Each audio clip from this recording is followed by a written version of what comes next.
Hay lugares en los que la lluvia forma parte de la rutina y nadie le da mucha importancia al agua que cae del cielo.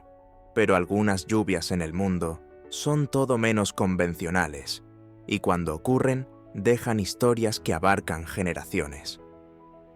Uno de esos lugares es Lloro, un pueblo de Honduras que cuenta con un fenómeno único, la misteriosa lluvia de peces.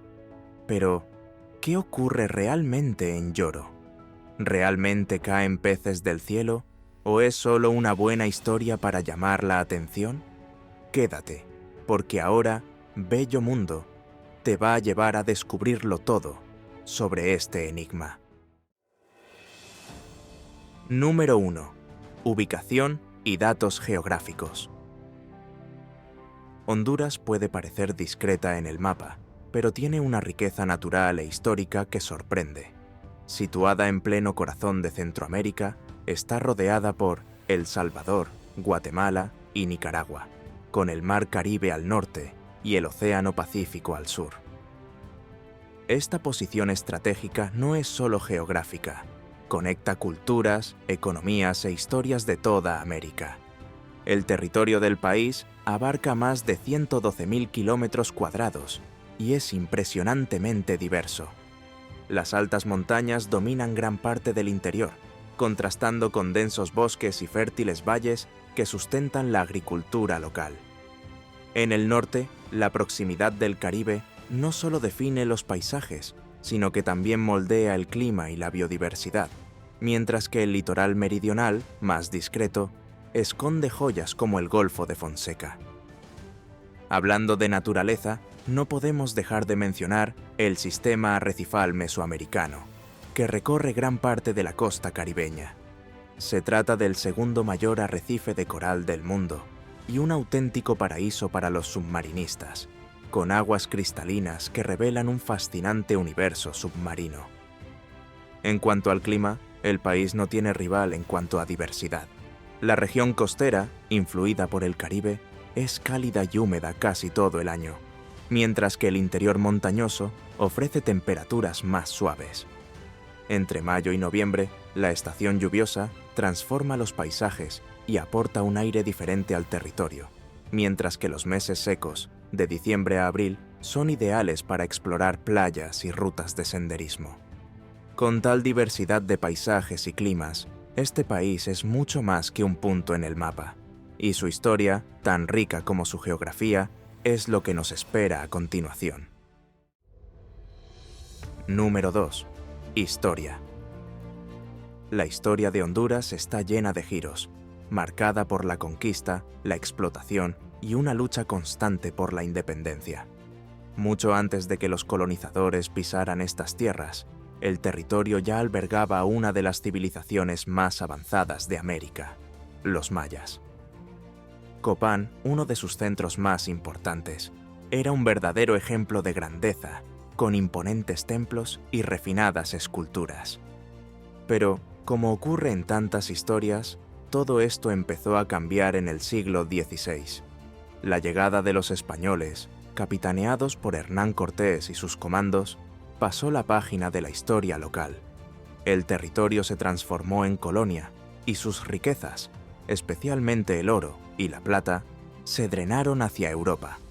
Los que pagaron el precio fueron los indígenas y los africanos, traídos a la fuerza y sometidos a siglos de trabajo inhumano. La independencia llegó en 1821, pero, como muchos pueden imaginar, la libertad no trajo consigo una estabilidad inmediata.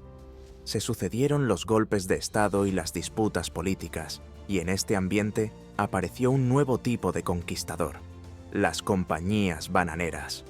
Estas corporaciones extranjeras no venían en busca de metales preciosos, sino de algo más sencillo y extremadamente lucrativo: plátanos. Al menos eso es lo que predicaban. Al principio la fruta era el interés, pero pronto el escenario cambió. Número 3. La República Bananera.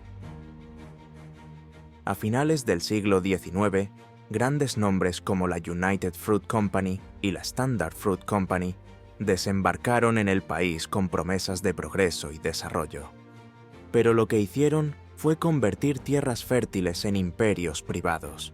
Compraron propiedades a precios irrisorios, construyeron ferrocarriles, controlaron puertos y, lo más aterrador de todo, empezaron a manipular gobiernos enteros. Los políticos a menudo no eran más que piezas en el tablero de estas corporaciones. Golpes de Estado, financiados, líderes, elegidos a dedo, siempre que favorecieran los intereses corporativos. Así nació el término República Bananera, que acabó calando en el país y simbolizando la dependencia económica y la sumisión política a intereses extranjeros. Mientras los ejecutivos de estas empresas se llenaban los bolsillos de beneficios, los trabajadores locales se enfrentaban a una realidad completamente distinta: salarios bajos, jornadas agotadoras y condiciones de trabajo inhumanas. Para empeorar las cosas, la concentración de tierras creó una desigualdad que dejó profundas cicatrices en la sociedad. Las corporaciones tenían tanto poder que los presidentes a menudo servían más a sus intereses que a los del pueblo. Y por si fuera poco, el impacto en la economía fue devastador. El país pasó a depender de un único producto en el mercado exterior, mientras que la riqueza generada solo beneficiaba a una pequeña élite. Como suele decirse, beneficios para las empresas, sobornos para los políticos y para el resto de la población, solo quedaba la corteza. Hoy las cosas han cambiado, pero las cicatrices siguen ahí. La agricultura sigue siendo un pilar de la economía, junto con la industria textil y las remesas de los trabajadores en el extranjero.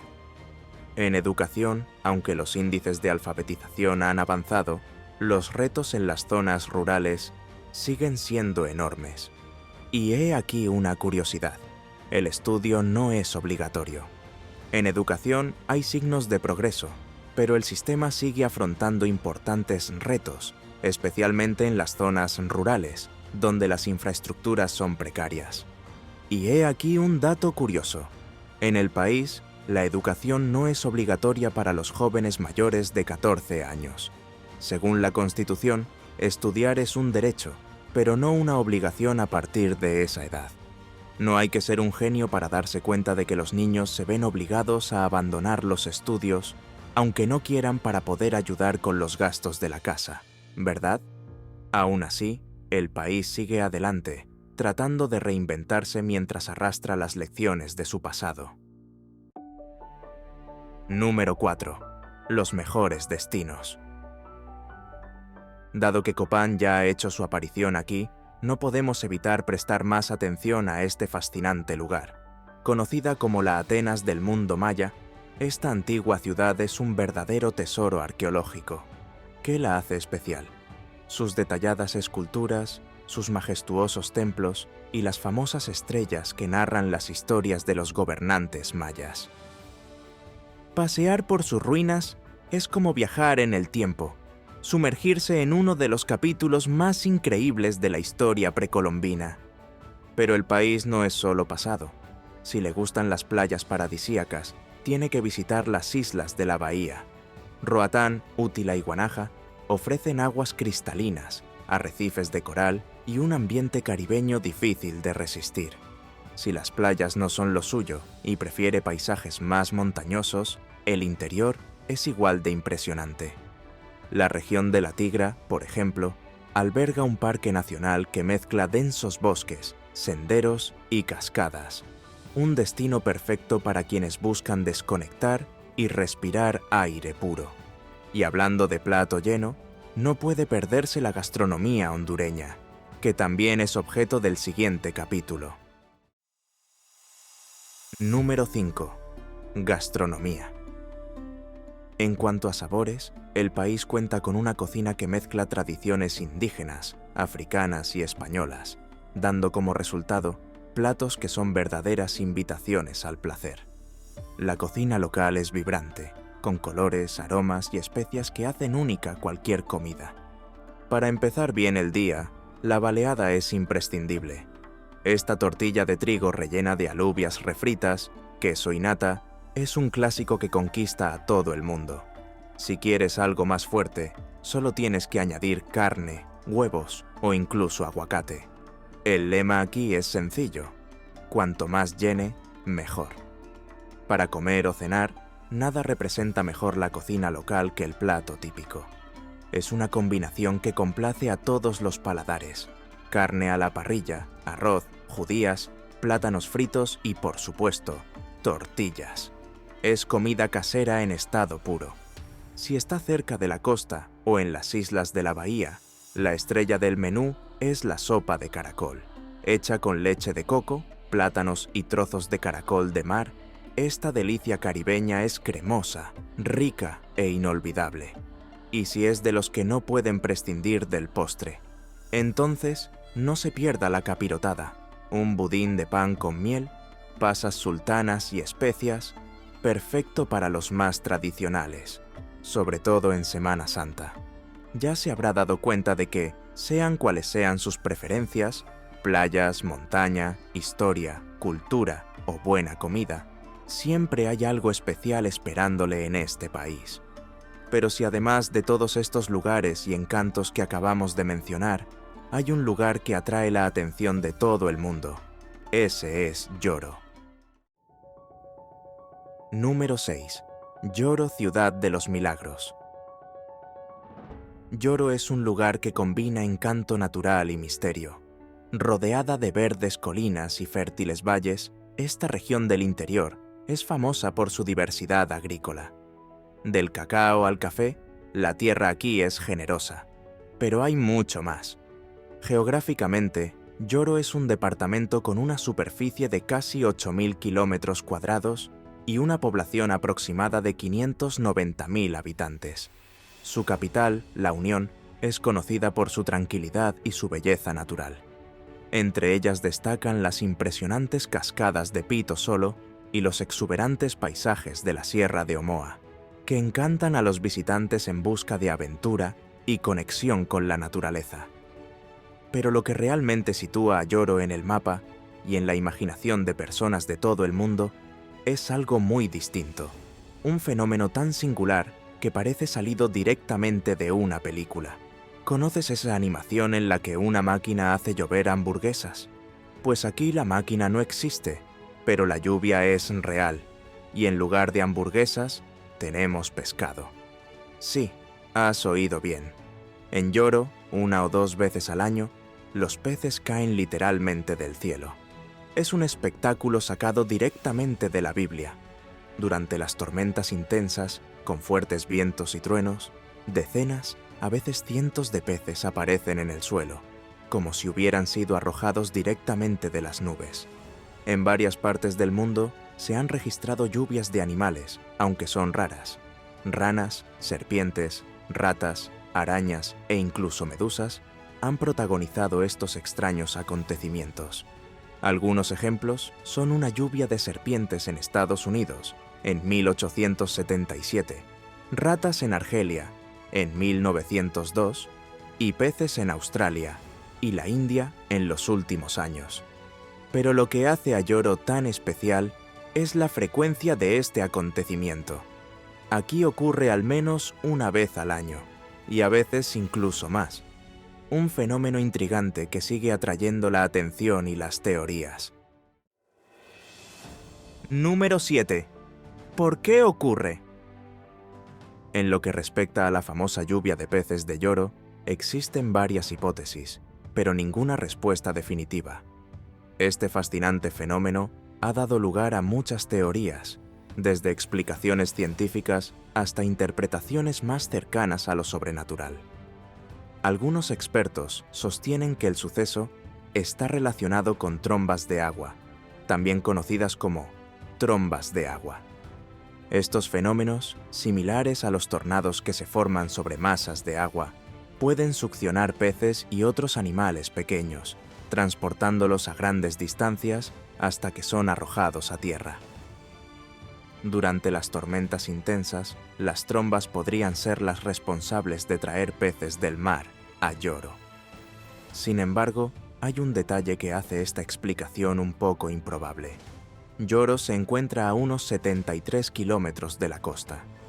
Para que esta teoría funcionara, los tornados tendrían que transportar el pescado con precisión quirúrgica al mismo lugar año tras año.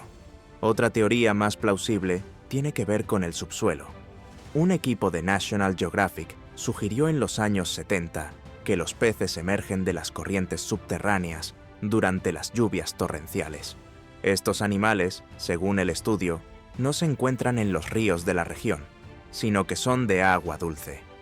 Además, tienen una curiosa característica: son ciegos.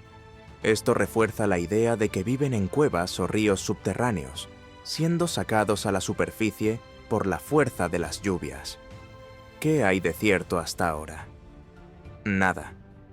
Los científicos aún no han encontrado una explicación definitiva a este fenómeno. Número 8. La leyenda de la lluvia. Mientras los científicos se devanan los sesos para explicar la lluvia de peces en Yoro, sus habitantes tienen sus propias historias, y no faltan versiones fascinantes. La más famosa es la del padre Manuel de Jesús Subirana, un misionero español que llegó a la región en el siglo XIX.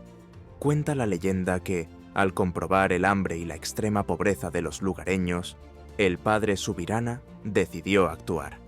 Pero en lugar de buscar comida, buscó algo más poderoso: rezó.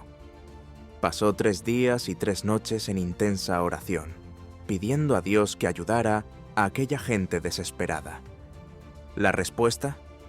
Una lluvia de peces que cayó del cielo, alimentó a la gente y trajo alivio. El suceso fue tan extraordinario que hasta el día de hoy, muchos creen que fue obra de Dios.